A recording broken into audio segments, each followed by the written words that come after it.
Awesome. All right. You're here.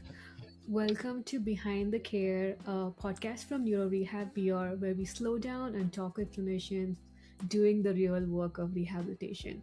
It's going to be a relaxed conversation about how therapists think, how they practice, and how they show up for their patients every day. We'll talk about movements that have shaped them, the lessons patients have taught them, the parts of rehab that still feel personal, and how new tools like our smart therapy solution are helping bring more engagement, insight, and creativity into care.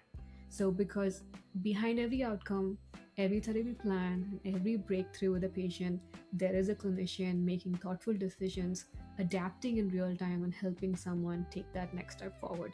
And we have one of those clinicians today that we're really excited to talk to, and I'm excited to have him on the podcast. So, I'm Veena Somareddy, and today we are joined by Jason Edwards.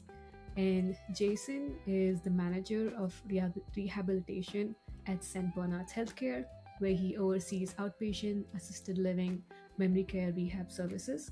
With over 16 years of clinical experience, he specializes in neurological and vestibular rehab, holding advanced certifications in geriatrics, vestibular therapy, Parkinson's disease management, and virtual reality rehabilitation. He did go through our certification process.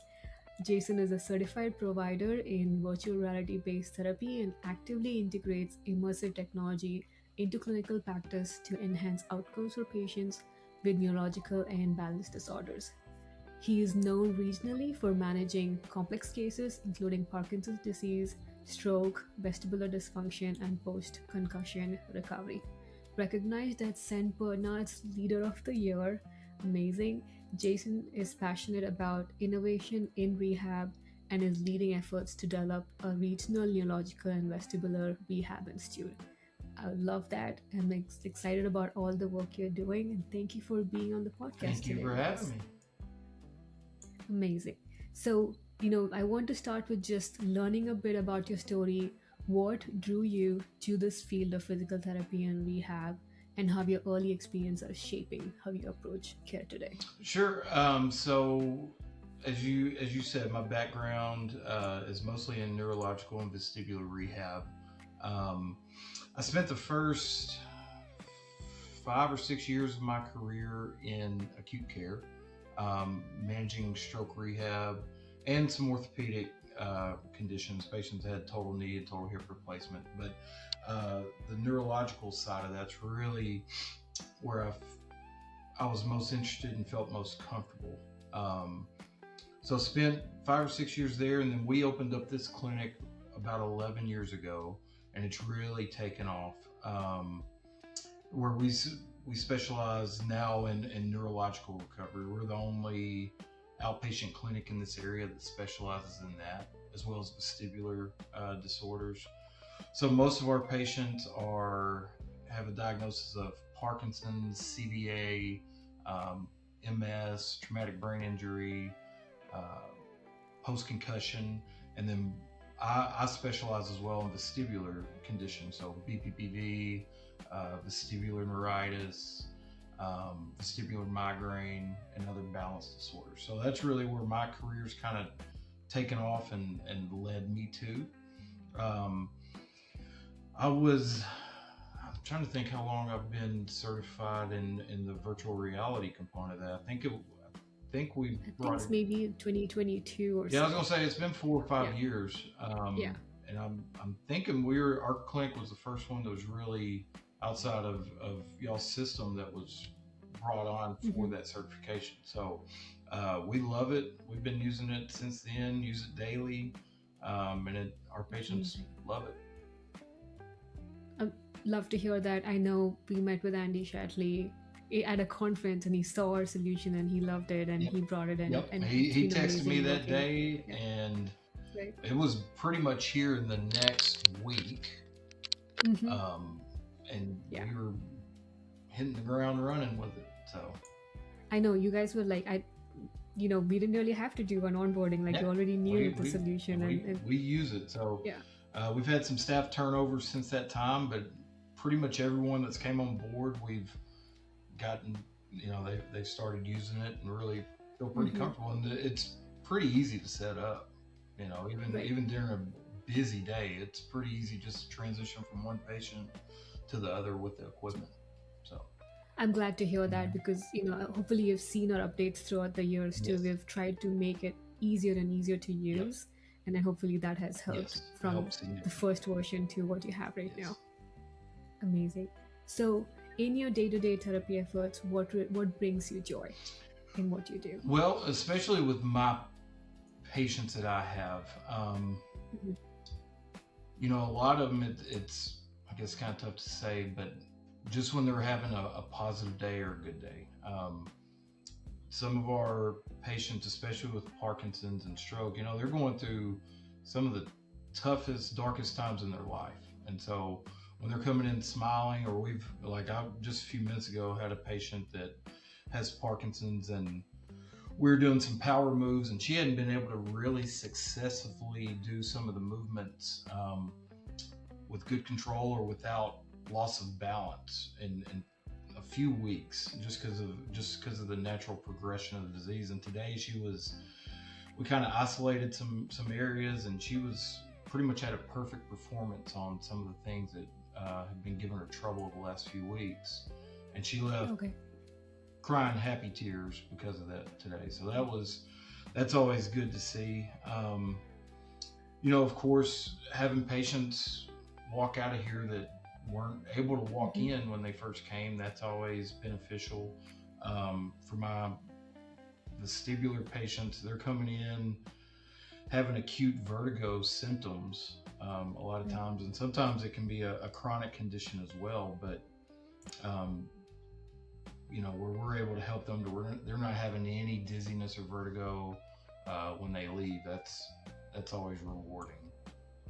I mean, that's amazing to know. Like, clinicians like you are the ones who inspired me to continue doing what we are Well, thank doing, you. just to see like how you're taking what we've done, and also like you see that Right. progress, and you're making such a huge difference in patients' Well, lives. thank And you. It's I've a always very been inspired by, rewarding yeah, profession. So, definitely, by very inspired by PTs and OTs all the time. And as I mentioned, we started inside a clinic, so I was surrounded by them, right. and I was able to see how much effort it is Yep. to one physically and also mentally Absolutely. to help these patients Yep. progress, which is not easy. Well, thank you for saying that. Awesome. Yeah. And reflecting on your day to day, we just spoke about that. What are some of the common frustrations or barriers you've experienced and seen patients face, and how has that shaped your practice and how you do Sure. therapy? So, especially in regards to Parkinson's, since it is a progressive uh, disease, and it's a very fluctuating disease, and it's something that every patient experiences differently. Sometimes when patients are going through that progression, and no matter what you do, they're not really able to maintain that level of function. That can be kind of frustrating, and you take that kind of stuff home with you. Yeah. I think for kind of a universal thing that I think we all face is dealing with insurance reimbursement, and I agree. that's just kind of a Yeah. universal frustration. But with that, I think the key for us as clinicians is to be able to document appropriately and document Hmm. skilled needs and why we're seeing somebody. So for a lot of my patients that have neurological diseases, or some of my geriatric patients that are especially in the assisted living or the memory care units, where they Right. need ongoing care, Right. you Right. really have to justify even a maintenance type Why? approach with them. So it's frustrating in a way because you have to constantly document those things um, Right. to keep them approved, keep the therapy ongoing, and to get reimbursed. So I would say that's probably one of the most frustrating things. And I think that's universal across healthcare, Right. not just And not just to right. us, but um, I'd say that's probably the most frustrating type things on a day to day Okay. type. And since we're on that topic of reimbursement and documentation, I'm going to skip ahead a little Sure. bit. I know tracking patient progress is central to therapy, and sometimes you might end up spending more time doing that than actually taking care. That happens a lot. It's time consuming, it's frustrating. And I think I've heard every clinician tell me if didn't have to do documentation, they'd be really happy with the Yeah. work that We'd they're be doing. really excellent Right. therapists if we didn't have to document everything. Exactly. So, how do you have you thought about like how do you streamline this process? Have you come up with anything for maintaining that accuracy and also at the same time staying connected with patients? And if the solution we have in smart therapy has helped in any way? Yes, absolutely. Yeah. So we'll start with the smart therapy part first. So the AI Mhm. generated Right. documentation that's in there has made it a lot easier. Just to have it Okay. generate, email us that report, and be able to paste that into our note, Hmm. basically, and then just be able to justify it based off that. Um, how I typically, since I'm kind of overseeing three different or four different entities, Right. um, so we have for PT alone, we have about 130 patients right now, and Right. 80% of those are Medicare. So it's And constant you need good progress documentation. Yeah. reports and Right. good detailed documentation. And so that can get really overwhelming, especially if you have 25 or 30 progress reports that are due a week. And then you also have to figure out who's discharging, who might need to be reevaluated, all this type of stuff. So the way that I've kind of branched out, and especially in the last few months, is just using an Excel file that kind of tracks all of my Okay. data for me and lets me know, which visit we're on for each patient, when they're due for progress reports. It doesn't necessarily track too well with our EMR, so there's still a lot of Hmm. um, pen to paper type stuff that Right. goes on with Right. that to make sure everything's accurate. But we are kind of implementing some surveillance board features in our EMR system that's going to help with that.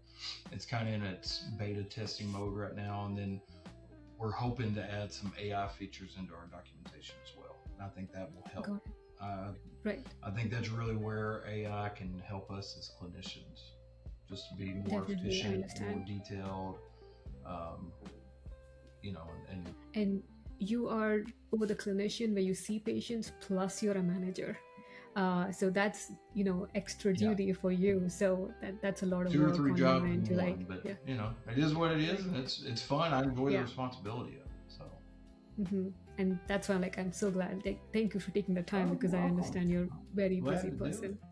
Yeah. Awesome. So for my next question, like, is there something that patients have taught you while you're going through this process? Yeah, I think for me, um, I've learned that a patient's mindset, and they're they have to buy into what we're doing, Hmm. right? And especially even something like virtual reality, depending on the audience that you're or the patient that you're trying to use it on, they might think that's just a little too far out there or something like that. So really having to explain the benefits of using it. Um, but Right. kind of going back to some of our other patients, and kind of encountered this recently with a vestibular patient that was having uh, acute vestibular neuritis. So had just gotten through a severe vertigo bout a day or two before, still dizzy, having a lot of disequilibrium and balance issues when they come to see me. And the thing about vestibular rehab is you're having to almost stimulate that dizziness to a Yeah. manageable Hmm. level during treatment. And so if patients don't understand that, one, they think you're Yeah. crazy, and two, they're not going to Yeah. come back to see Hmm. you, right? So really having to get them to buy in to Right. what the goal of treatment is. Um, And it's the education part, which is another layer of work on your end as a clinician. It's also just doing the treatment, but also educating why it's Absolutely. important. Is, yeah, And it's a is a it's a big part. constant battle because if they're having these symptoms, that's the last thing they want to hear a lot of times. So you Mm-hmm. have to Yeah. really kind of force that on them through Mm-hmm. education. Um, Trying to think of other stuff that I've learned from patients. Well, going back to one of the patients I was just working with in the clinic that was able to um, kind of do some things today that she hadn't been able to do in a few weeks just because of the progression. She is one of the most positive people that I've ever met. She's had Parkinson's for That's amazing. 10 years now.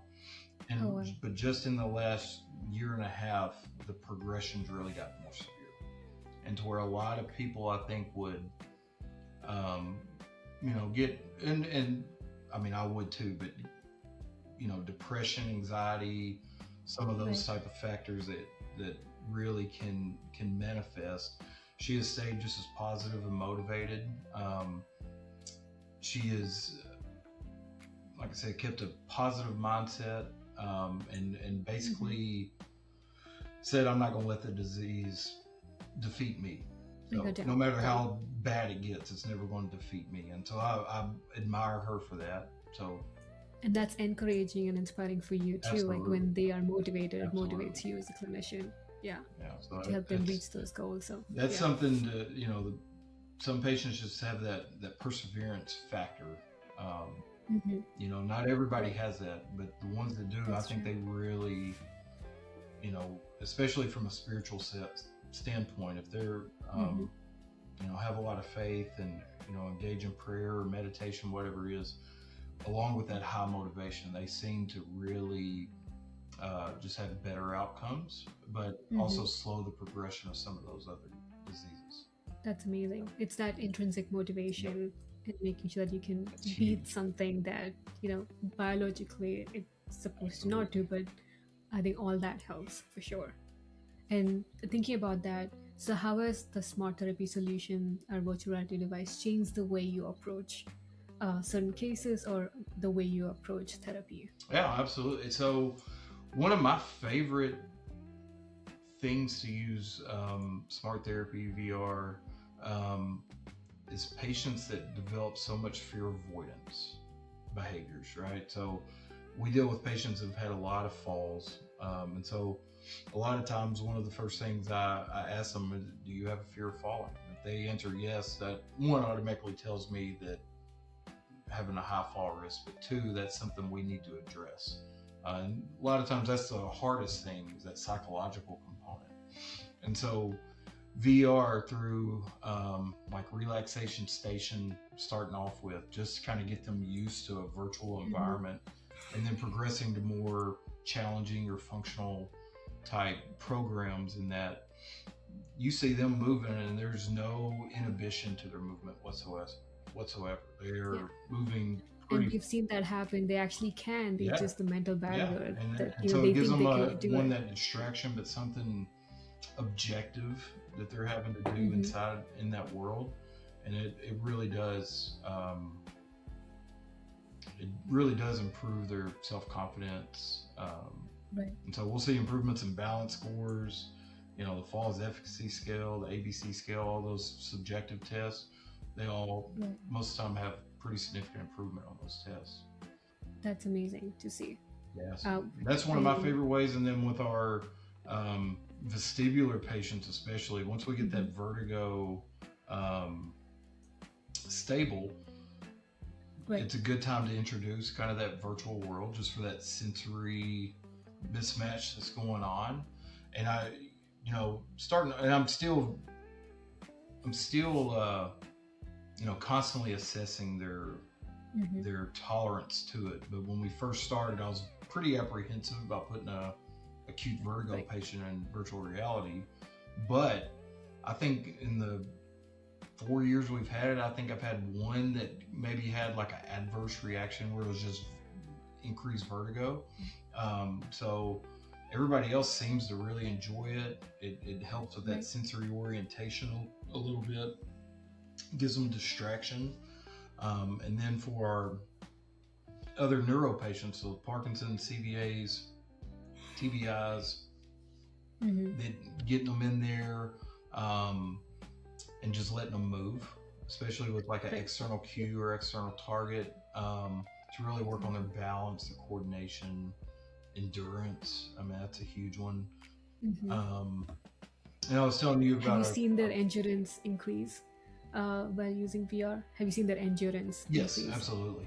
Yeah, Okay, that perfect. especially that if you just look at activity tolerance for that specific task, Hmm. yeah, that it improves pretty quickly.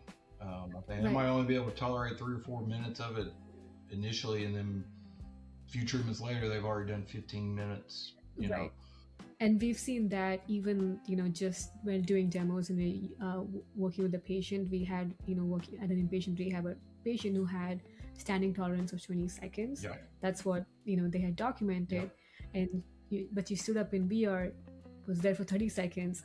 And then 2 minutes later, she's just like standing for 2 to 3 yeah. minutes at a It's time. amazing to And see, isn't that, it? yeah, it was so Yeah. quick that endurance And changed. so, kind of going to And that too, one of our, especially for patients that are paraplegic or something like that, getting them into a standing frame or some type of supported standing position, forever it was like, what do we do while they're there? So it was doing some fine motor, upper body type stuff, maybe some breathing or cervical stabilization type stuff while they're standing. And now we put the virtual reality on them and just let them hang out in that world for 15 to 20 minutes. And it's amazing because they don't have that same fatigue response mhm, that they would otherwise. I don't, and some of it was probably due to boredom. You're just standing in a standing frame right, for 20 minutes, and now you have them that's true. doing something functional and engaging. They tolerate it a Exactly. lot better. And I mentioned, I'm glad to know, I'm so glad that it's Yeah. helping patients too.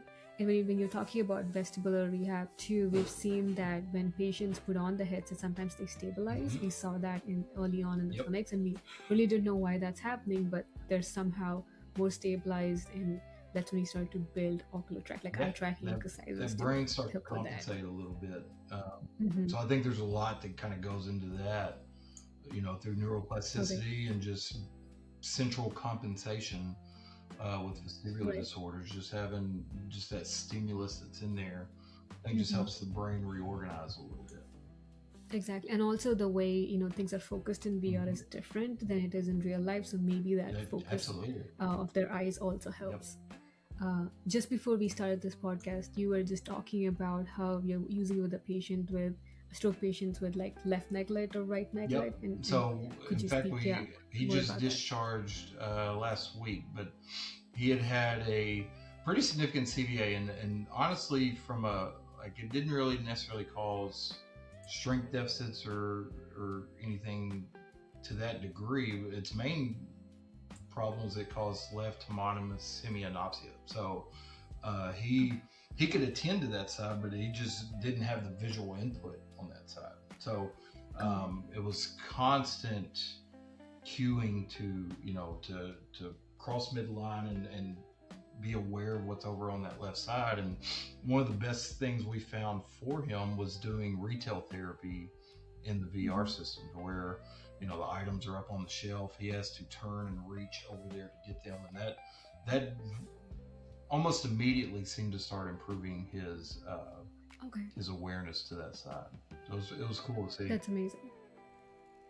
Now he has a task to do. I think that's what Yeah, and makes, so it was and they functional start tasks. looking for those items, and yeah, Yep, purposeful. and with our solution, Yep, and repetitive. they're So that's focusing on that's the it. whole key to stroke rehab right there. Hmm. So Right. Amazing. And you can also add, all the items on the left side of the aisle if mhm. that's the, deficit. So he has to Yep, he turn, didn't have a and there's choice. no choice. Right. And that was our hope, to make your life as the clinician easier, because the constant queuing, telling them to turn, it could get Yes. exhausting. But and then you also have to progress them to the next Yep. level at the same time. So I know you're dealing with a lot. So I'm glad that our tool, our solution was able to Yes, help it definitely in that helped for process. sure. Amazing. So now that you're on, patient and how you're using it, are there any patient stories that stand out, where you saw a lot of progress with them? Any couple of stories that you can tell us about? Yeah. So this, Vina, but one of my best friends, and this is kind of he wasn't necessarily my patient, but he was one of my Oh, best friends. Was diagnosed with colon cancer, and it had spread to his liver and then eventually to his brain. And he ended up passing away a few years ago. But when he was going through the I'm terminal sorry. stages of that disease, obviously dealing with severe anxiety, severe depression, sadness, um, and I'd have him just come up here just to hang out with me during those last few months. And one of his favorite things to do was, when he was healthy, was go to the beach with his family. And so Okay. I was like, well, we can simulate that somehow, with VR. So we put him in relaxation station, and did the beach scenes. And that was the happiest I saw him in those last few months, is being able Okay. to get in there. And that's something that will stick with me forever. Um, Me too. yeah, I and said I remember that all the time, and I'm glad there was yes, something for it him was it in that was awesome situation. for him. It was at the point he couldn't stand. He was pretty wheelchair dependent, and sitting he could only do for a few minutes at a time. So we would literally just get him on a treatment table, and just the head to where he could sit up, Hmm. kind of in a modified supine position, and just put it on him and let him just kind of scan. And we do that for Okay. 45 minutes to an hour at a Oh time. wow. And it calmed him down. It gave him, some degree of purpose and relaxation during those last few days. And he was always very thankful for that. So that's always my number one story. I appreciate you thinking about using that solution. It makes my day. I can I don't have to do anything else now. Right.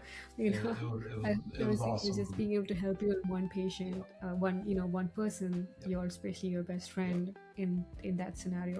Yeah, Yeah, it was and amazing to it's a very see. touching story that it's going to live with me for the rest Yep. of my life Me too. too. I'm glad we can share that. One that's ongoing right now. Mhm. She is in her late 30s, and she has a congenital disease that kind of mimics. I can't remember the exact name of it off the top of my head, and I haven't seen her. Another therapist has been working with her for the last few months, but it's a kind of a mix between CP and I think Down syndrome, to be honest with you, Okay. and so one of her main issues is vertigo, central vertigo, and I think there's some peripheral issues that are going on as well. But another thing that she has is congenital nystagmus. So at rest, her eyes are just kind of abnormally moving at all times. And Okay. so she was one I was actually kind of hesitant to get in VR. I was like, I don't know how Hmm. that's going to go, but we introduced it to her, and it's one, it calms down her dizziness almost immediately. Okay. Um, Right. Obviously, I don't know what her eyes look like in that world, but it's given her some type of gaze stability, like we talked about, Hmm. Yeah. while she's in the device. And the main thing is, I've seen her basically squat, jump, run, reach, all these things that she was not willing to do Hmm. beforehand. And now she's doing that when she's in the VR headset. And That's so amazing. it's pretty And amazing we to had see. seen that with another patient when we had started to build these exercises too. And I had told the therapist, please don't use VR with this person who has vertigo and issues just standing. Right.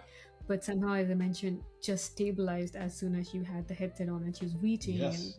ducking It, down. And it's it's crazy amazing. to Somebody see. has to do a clinical study. Yeah. Yeah. And she loves it now. So, Hmm. that's, we work on a little strength training and some stuff like that with her, but Oh, the last half of the treatment's usually just dedicated to VR, and that's her favorite wow. thing. Her mom loves seeing her do it. She's requested to have it at home, so working out that, Okay. how we're going to do that at some point. So, uh, but yeah, that's one of my favorite stories that's current right now. That's amazing. Thank you so much for we as innovators can only build it and you have to take it Right. and actually use it with Well, patients. So I'm glad you're doing that and you're making such a big difference in so many lives. um, So it always excites us and we know why we are doing well, this. thank you. Uh, So, since you're both a clinician and a leader, I kind of wanted to get your perspective on like how has your perspective on rehab changed from when you moved from just direct patient care, but you also do direct patient care still and into a leadership role? Like, what are your responsibilities now, and how do you also like keep up with the, Yeah. So, being doing direct patient care? when I started off in acute care, obviously taking into account their medical status and Mm-hmm. medications and all that, but your primary responsibility is to get them moving, and then to figure out the next step in the process, whether it's going Right. home, inpatient rehab, outpatient, whatever. Um, and so that was my main, other than the addressing just the individual impairments with patients in the hospital. That was my primary goal. And then when we opened up out here, we started off very small. Mm-hmm. In fact, it was just me and a secretary when we first started out here for about the first 6 months, and now it's grown to now we have, I think, 18 staff members Wow. as part of our team at this clinic. Um, and so we're busting at the seams as Mm-hmm. far as our structure goes out here. But Right. it's been great to see that kind of growth, and it just continues to Right. grow. Um, and so my responsibilities have obviously shifted a little bit because I have to, manage uh, personnel as well. So Mm-hmm. whether it's Yes. payroll or scheduling and all that, and making sure that we have physical therapy, occupational therapy, and speech therapy all under one roof now. So keeping all that in line and making sure we're all Mm-hmm. productive and seeing the patients at in a timely manner and a good quality care. Right. That's paramount. So figuring out how to split that time between being a clinician, I still try to see about 6 to 8 patients a day, if possible. That is a lot. That That's a it full gets it can be caseload. quite a bit. Right.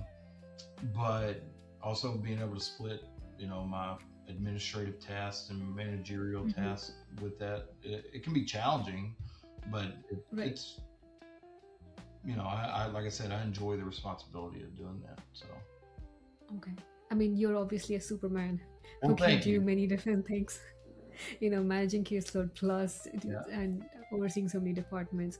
So, we're honored to still have the solution at your location because I know Andy Shatley made the decision to purchase it, but obviously it's you and others right. who are continuing to renew and actually have our solution. So, what is it providing from a leadership perspective? From I'm sure you're thinking of productivity, I'm sure you're also thinking of patient outcomes. What is a solution providing that you've decided to still keep using Yeah, good question. at your clinic? Well, I think one, like you said, it does help with patient outcomes first and Mhm. foremost. But I think it gives us a very different option that no one else, at least in our region, is able to do by Right. having that type of immersive technology um, as part of the treatment option. So I think that's always even on a marketing level, being able to market Mm-hmm. that hey, we Right. have this at our clinic. Actually gotten a lot of direct referrals just for Oh, wow. the VR aspect of that. Um, And how do people know about it? Do you all market it to your referring hospitals? yes, so in fact, not shortly after we uh, got it out here and we got certified, we had Hmm. marketing material generated. Um, Right. that, I do remember helping with that yeah, part yeah, on and your team. Yeah. having Yeah. all the indications for it and the benefits and all Hmm. that type of stuff. And so we started um, taking those to different primary care offices, neurology offices, all that type of stuff. Okay. Um, and then I do a lot of like community events too. We'll have booths Hmm. and that type of stuff. So I always take the VR headset with me on those days to kind of do a Okay. demo. So I think that's probably led to some as well. Um, And then I think word of mouth's a huge thing with that too. I think Hmm. patients talk, families talk, and they know we have it here. Um, Right. so it's worked out on a lot of those domains. You just mentioned how you've grown so much and you're almost bursting at the seams. Has our solution helped you make that happen? Yeah, Which is, absolutely. okay. I would think that's probably one of the primary benefits Right. to this is Hmm. it has helped that kind of growth. And I mean, Okay. because it's not only that our volume's gotten bigger, the complexity of those patients has gotten Right. more significant, you know, with the Got it. diagnoses that we're seeing. Um, so having that as an option for them, you Hmm. know, and especially if we're really busy during the day, being able to, you know, if we have patients that are overlapped or even double booked, which we really try to avoid at all costs, but you know it does happen occasionally. Um, Being able to have one patient doing something and another one doing Yeah. VR at the same time, it's a good Right. way to kind of break it. And they're still getting good Yes, outcomes and still getting good because, outcomes. yeah. And so it's and one of the like we said before, one of the perks of it is being able to set it up quickly, disinfect Hmm. quickly, and get it on to another patient and set up ready to go within just a minute or two. You know that's a big Okay. thing Thank because you. We sometimes appreciate that because you know with yeah. other interventions that you're trying, it doesn't. It's not that efficient. So it might take Hmm. 10 to 15 minutes to set something up. So it might take you Right. away from doing something else that you need to get done. Exactly. And that came from us starting inside a clinic and seeing how short we have 45 minutes to work with a patient. You cannot spend 10 Right. minutes setting up a piece of It's got to be technology. done So quick. we So worked it's really hard on, yeah. yeah. It used to be really bringing down that setup time to what it is right now, which hopefully, like, once you are up and, that if you have already have the patient profile created, it should be like less Yep. than 30 seconds to It's get them easy to do and you're right. ready to go. That's amazing. Awesome. Thank you so much. I mean, I've learned so much, and I'm really excited to like hear and heartwarming for me to hear how you've been using the Yeah. solution. Can you speak a little bit about? I know you brought, I think, purchased a solution back in 2022, and it's been 4 years. Have you seen uh, the changes in the solution, the updates that we Oh sent out? yes. Have they So been it's useful? come a Okay. long way from where we started out. So each program um, seems like there's been some type of update Mm-hmm. since Yeah. then. We've had, and I think play ball. I think something we kind of suggested early on.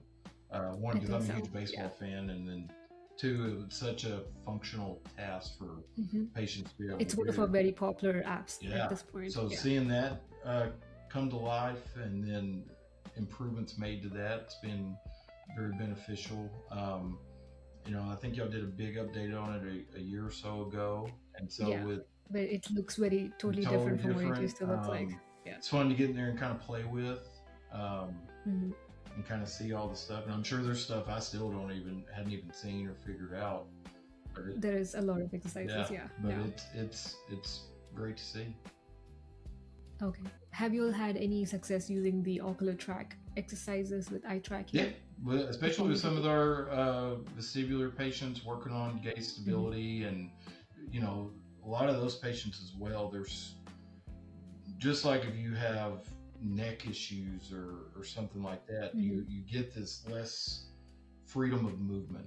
So everything Right. you don't disassociate your movements, and the same thing happens with the eyes and the head.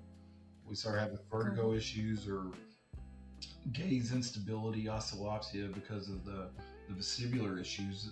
The eyes tend to want to stay with the head, so it's been a good Hmm. tool to maybe work on some of that oculomotor function, and then build Right. in And you can vestibular see if they're function. cheating, you can see their eye Yeah, movement. so Yeah. it's pretty cool to And see.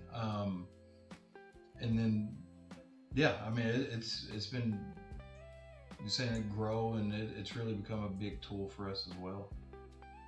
thank you. That's I really love hearing that, and I'm glad it's been Yeah. helping.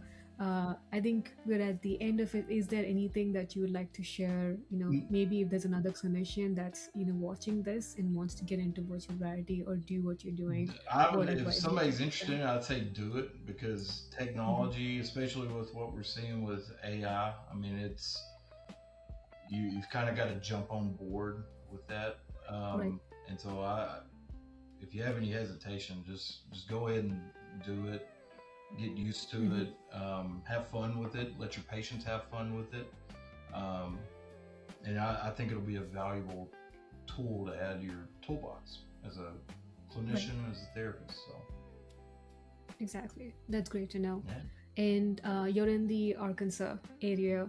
If a patient watches this or a physician is watching this, can they reach out? Who do they reach out to absolutely. maybe to become a So patient at your location? the our hospital system is St. Bernard's in Jonesboro, Arkansas. We're in kind of the northeast Arkansas or northeast area of the state, about an hour from Memphis.